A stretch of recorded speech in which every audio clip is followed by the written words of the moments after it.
యారు అందరికీ నమస్కారం అండి. చాలా సంతోషంగా ఉంది. మళ్ళీ, మళ్ళీ, మళ్ళీ మీ ముందుకు వస్తున్నాను. ఒక మంచి కథతో మళ్ళీ. లాస్ట్ టైం మనం మీట్ అయింది కోర్టు ఆహ్, మా ఫంక్షన్‌లోను. అప్పుడు అదే మాట అన్నాను.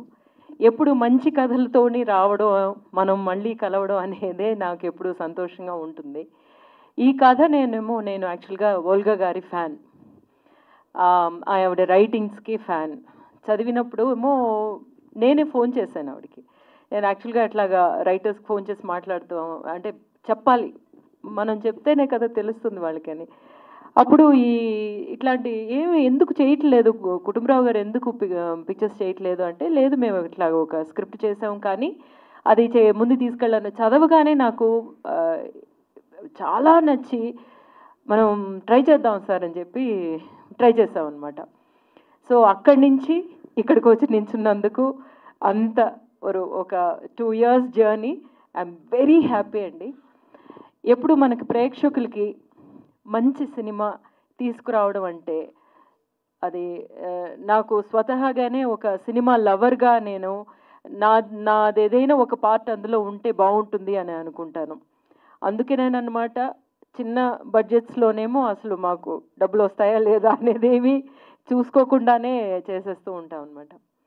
సో అలాగా స్టార్ట్ చేసిన ఈ జర్నీ కుటుంబరావు గారి తోడు పిక్చర్ చూడగానే నేను ఇంకా ఫాస్ట్‌గా చేయండి సార్. ఇట్లాంటి ఒక డైరెక్టర్ మీరు, ఈ సబ్జెక్టు మనం వెంటనే చేసేద్దాము అని చెప్పి స్టార్ట్ చేసిన ఈ జర్నీ.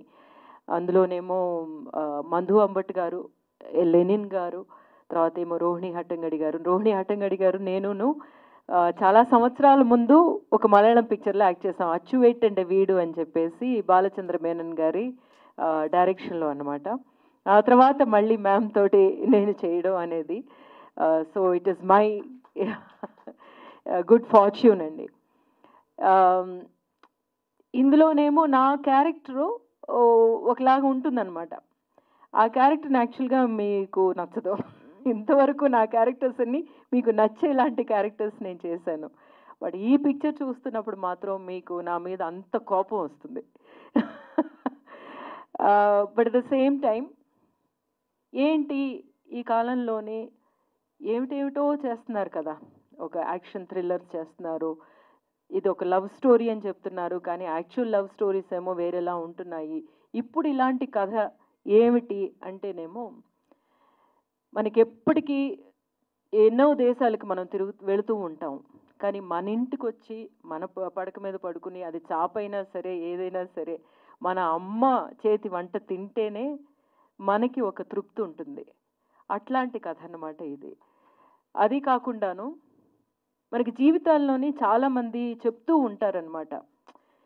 ఇంత పరిగెడుతున్నాం కదా! ఇంత పరిగెడుతున్నప్పుడు మన జీవితానికి మన వాళ్ళకి మనం ఎలా ఉన్నాము? మనం ఏమి చేయాలి అనే విషయం ఎప్పుడూ మనకి క్రాస్ అవుతూనే ఉంటుంది. అట్లా క్రాస్ అవ్వని ఒక థాట్స్ లేని మనిషి ఎవరు ఉండరు. కానీ ఒక అమ్మ ఏముంటుందంటే దాని మీదకెక్కకు పడిపోతావు అంటుంది. మనమేమో అమ్మ చెప్పినట్టు వినాలి అనుకుంటాం గానీ, నిజంగా పడినప్పుడు ఆ నొప్పి మనకి తెలిసినప్పుడే అమ్మ చెప్పిన ఆ మాట విలువ మనకి తెలుస్తుందన్నమాట. ఈ పిక్చర్‌లోని చెప్పిందే. మీరు ఏమో మీ పేరెంట్స్‌ని చూసుకోవాలి అని గాని, ఇవన్నీ చెప్పిన విషయమే. కానీ ఎలా చెప్పాము అన్నదన్నమాట కొత్తగా ఉంటుంది. ఈ పిక్చర్ చూస్తున్నప్పుడు నిజంగా మనం పడిపోయినప్పుడు మనకి దెబ్బ తగిలినప్పుడు ఒక బాధ కలుగుతుంది చూసారా? ఆ బాధని ఈ సినిమా ద్వారా మేము మీకు చూపిస్తామన్నమాట. సో అది నేనేమో స్క్రిప్ట్ చదవగానే నాకు అర్థమైంది. పిక్చర్ నేను చూసినప్పుడు ఐ బికేమ్ వెరీ ఎమోషనల్.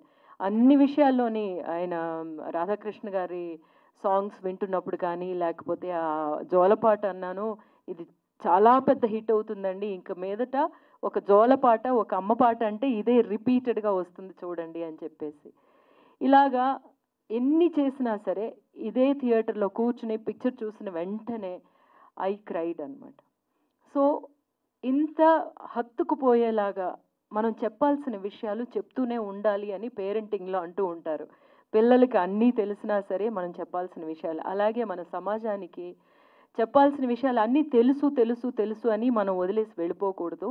మళ్ళీ మళ్ళీ మళ్ళీ వాళ్ళకి అర్థమయ్యేలాగా, వాళ్ళకి హత్తుకునేలాగా, వాళ్ళవి గుర్తుకుంచుకుని వాటిని పాటించేలాగా చెప్పాలి అని చెప్పంటారు. అలా చెప్పిన ఒక కథ అన్నమాట.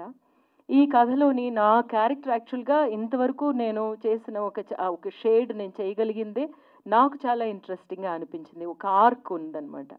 ఎప్పుడు నాకు అలాంటి కోప్పడే క్యారెక్టర్స్ ఎవరు ఇవ్వరు. బట్ ఇందులో ఆ కోప్పడమే లాస్ట్లో వేరేలాగా తిరిగినప్పుడు ఇంకా బాగా ఎన్హాన్స్ అవుతుంది అనేది అర్థమైంది. బట్ అన్నీ చేసినా సరే మ్యామ్ తోటి ఒకే ఫ్రేమ్లో కూర్చున్నప్పుడు నేను ఏదేదో చేస్తూ ఉంటాను. మానిటర్ వెళ్ళి చూస్తే మ్యామ్ ఒక చిన్న ఒక చూపు కానీ, ఒక చిన్న మూమెంట్లో కానీ ఆవిడ క్యారెక్టరు, ఆవిడ అనుకున్న విషయం అట్లా వచ్చేస్తుందనమాట. That is an actor, a calibre, in her calibre అనేది నేనేదో ఇన్ని సంవత్సరాలుగా నటించేస్తున్నాను, అందరికీ నచ్చేస్తుంది అనే ఒక గర్వం నుంచి నేను మళ్ళీ నేర్చుకునే ఒక ప్లేస్కి వెళ్ళడానికి అన్నమాట. ప్రతిసారి నేను అదే అనుకుంటాను. స్టేజ్ అంటే ఎట్లాంటి ఒక విషయం కదా, థియేటర్ నుంచి వచ్చే ఆర్టిస్టులు ఒక్కొక్క ఫ్రేమ్కి, ఒక్కొక్క షాట్కి ఇచ్చే విషయం వేరేలా ఉంటుంది అనేదానికి మ్యామ్ పెర్ఫార్మెన్స్ అన్నమాట ఒక ప్రతీక. మళ్ళీ ఈసారి మ్యామ్తో ఇట్లాంటి ఒక జర్నీ చేయగలగడం అనేది నాకు చాలా సంతోషమైన ఒక టైం. మేమందరము ఇందులో యాక్ట్ చేసిన సౌమ్య కానీ, అక్కడ మన తాన్యా కానీ, లేకపోతే హిమాంశు కానీ, మా యాక్టర్ హిమాంశు కానీ, everybody did there job well. ముఖ్యంగా చెప్పాలనుకుంటే సముద్రకని గారు ఈరోజు రాలేకపోయారు. కానీ అడగగానే మ్యామ్ ఏమో వెళ్ళి సబ్జెక్ట్ చెప్పగానే I'm there with this film అన్నారు. అదే అన్నమాట ఒక ఆర్టిస్ట్.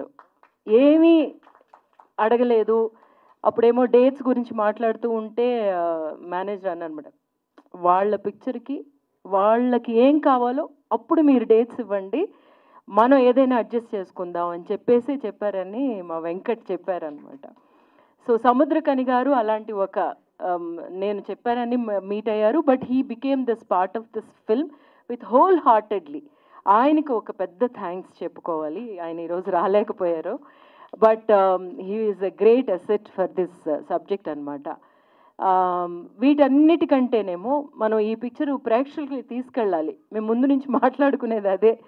ఇలాంటి మనం పిక్చర్ తీసుకెళ్తున్నాము, ప్రేక్షకులకి తీసుకెళ్ళాలి కదా అని చెప్పేసి అంటే ఆ టైంలోనే ఈటీవీ వచ్చారు అనేసరికి really felt happy. Thank you so much. Again and again మీరేమో మాకందరికీ ఒక ధైర్యం ఇస్తున్నారు. మీరు ఒక మంచి సినిమా తీయాలి అనుకుంటే వీఆర్ దేర్ అనే ఒక ధైర్యాన్ని మీరు ఇస్తున్నారు. మాకని కాదు, ఎక్స్పీరియన్స్డ్ డైరెక్టర్స్ అని కాదు, కొత్త డైరెక్టర్స్ కూడా ఒక మూసలో వెళ్ళిపోతుంది ఇండస్ట్రీ, ఆ మూసలోనే మనం చెయ్యాలి అనేది కాకుండా మనం నిజంగా మంచి కథ ఒకటి తీసుకొస్తే డెఫినెట్గా దాన్నేమో ప్రమోట్ చేయడానికి కానీ, దాన్ని ప్రేక్షకులకి దగ్గరికి తీసుకెళ్ళి చేర్చడానికి కానీ మేము ఉన్నాము అని చెప్పడం చాలా important. That is thank you so much and thanks for choosing this film. So మళ్ళీ మిమ్మల్ని అందరినీ ఈ ఒక మంచి ప్రేమ కథతో కలవడం నాకు చాలా సంతోషంగా ఉంది. మళ్ళీ మంచి మంచి కథలతోనూ మంచి సినిమాలతోనే మనం కలుస్తాము అని ఒక నమ్మకం ఉంది. నెక్స్ట్ వీక్ మళ్ళీ డ్యూడ్ వస్తుంది. So anyway, thank you all for coming here and thanks to Kutumbarao garu for giving me this Sujatha, ma'am for writing this Sujatha. And ఈ పిక్చర్ చూసిన తర్వాత మీ దగ్గర నుంచి మీ నుంచి వచ్చే ఒక రియాక్షన్ చాలా ఇంపార్టెంట్ అనమాట. నాకు డెఫినెట్గా తెలుసు మీరు అందరూ దీనికి ఎట్లా స్పందిస్తారు అనేది నాకు బాగా తెలుసు. So I'm waiting for that response. Thank you. Thank you very much, Rohini Garu, for your genuine love and your kind words. Rohini Hattangadi Garu.